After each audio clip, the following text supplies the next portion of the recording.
Hi, I'm Linda Eedes. This is an update on the RECM Global Flexible Fund. This is, of course, our worldwide multi-asset flexible fund, which enables us to invest anywhere around the world where we can see value. And what we commit to our investors is that we will return to them over time inflation plus 6% or hopefully more than that. And since we've been managing this fund in 2003, the fund has delivered very close to that inflation plus 6%, I'm happy to say. What is good about this fund is that it really gives us the widest opportunity set to deliver that value for our investors.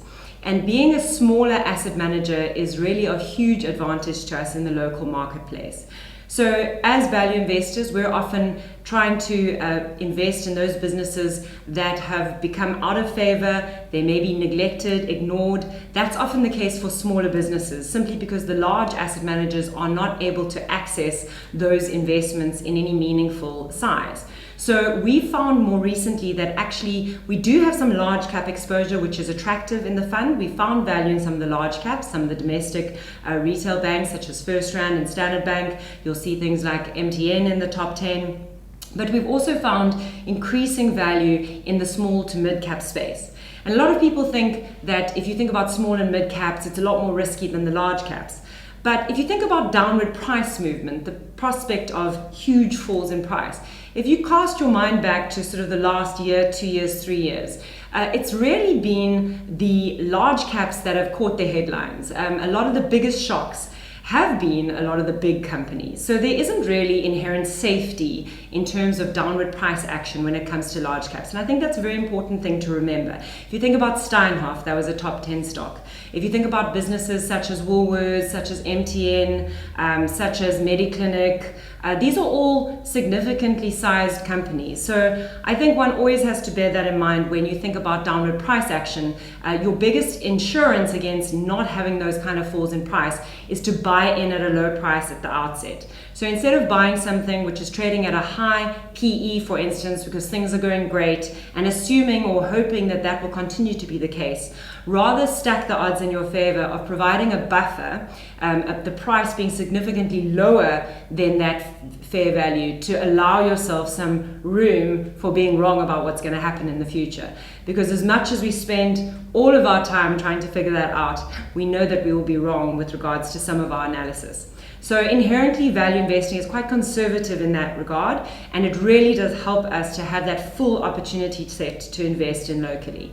At the moment, the Global Flexible Fund is split pretty much 50-50 between the global part of the portfolio and the local part of the portfolio.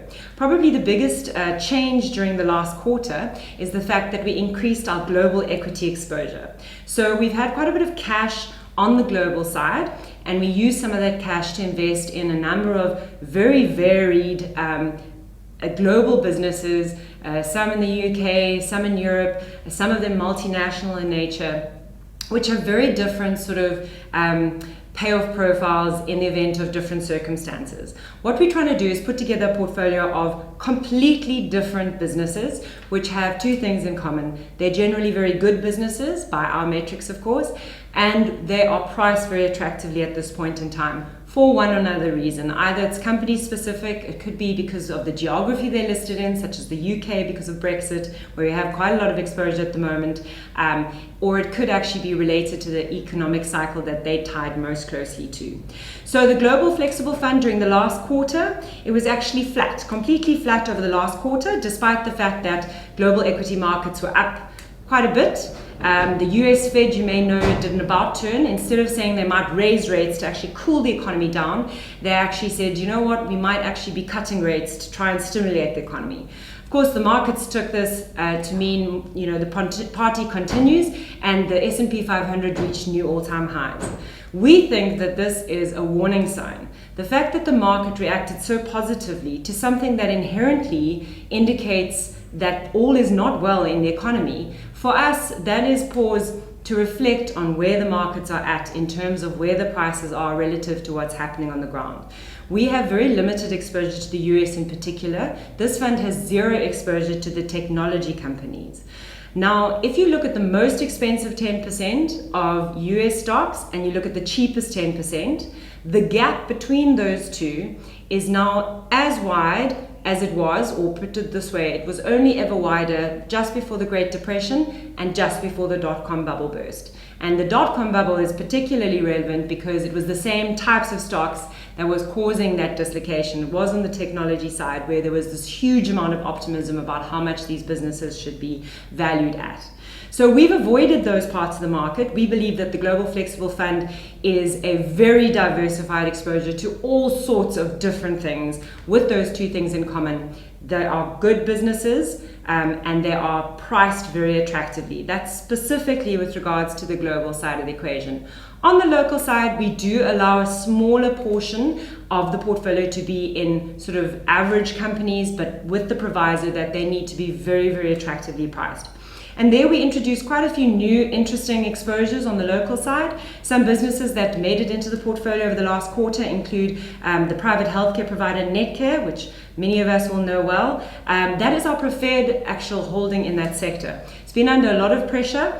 We did have some Mediclinic exposure, which, as you'll probably know, the price has also been under a lot of pressure. But Netcare has less debt. They're further down the line in terms of resolving their forays into other markets outside of South Africa, which is something that South African businesses have learned. They're better off domestically rather than going in these adventures offshore. And so we switched our Mediclinic exposure into Netcare now that it is actually very attractively priced. Santova is a logistic company we added. Spur is a fantastic business, but it is a 2.5 billion rand market cap business. Now, the larger asset managers would dream of having exposure to that company in any meaningful size, and it's just not available to them because of their size. We can take a meaningful exposure to that. Unfortunately, the price didn't come back significantly enough for us to actually add a big holding to Spur, but we certainly will be watching that one with interest. It has been under a bit of pressure because of the local economic climate, and you'll know there was a boycott because of an incident that went viral on social media, but they actually are sort of pulling themselves right. Trendcore is really exposure to an international business called Textainer. That is a business that actually makes cargo containers. It's been under a lot of pressure. That business is trading at less than half of its book value, and Trendcore gives South African investors exposure to that whilst buying a listed stock on the JSE. And then on the global side, we added quite a bit of exposure. Brookfield Asset Management, which is a Canadian-based company that invests in renewable energy and infrastructure investments. The Tocqueville Bullion Reserve Fund, the Global Flexible Fund, does have a small allocation to gold. That is in the form of this fund, which holds physical gold in vaults around the world, and some gold producer stocks. That actually did very well for the fund over the last quarter. Gold prices were up on the news that interest rates may remain low. Michelin, which is of course the tire manufacturer, we introduced a stake to IBM, which is catching up on the cloud services side through their acquisition of Red Hat.